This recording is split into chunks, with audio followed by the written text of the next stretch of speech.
Seanca e dytë gjyqësore ish presidentit Ilir Meta shënoi përplasje të forta mes avokatit dhe gjyqtarëve të çështjes për transmetimin direkt. Edhe njëherë avokati Kujtim Cakrani qëndroi kërkesës që gjithë seanca të transmetohet pas një kufizim.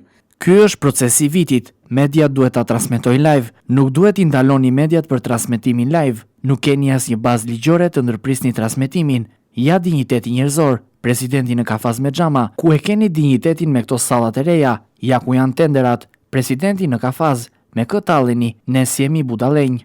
Edhe Monika Kryemadhi mbështeti kërkesën duke thënë se publiku ka nevojë të njihet me të gjitha provat që kanë palët në proces. Ky intimidim dhe linçim që më është bërë mua dhe ish burrit tim duhet të jetë e hapur që shqiptarët të shohin provat.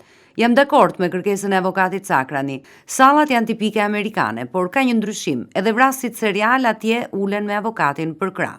Debati nuk u ndal këtu pasi të pranishëm në seancë ishin dhe deputeti Klevis Balliu dhe Tedi Blushi, të cilët kërkuan që gjyqi të ndiqet publikisht.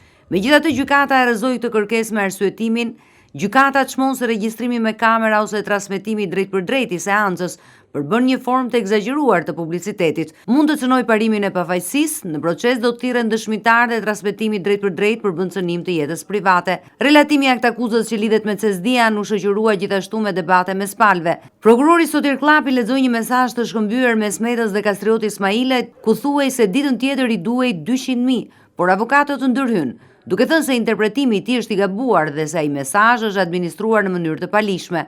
Më herët gjykata rrëzoi dhe kërkesën e Ilir Metës për lirimin e tij nga qelia.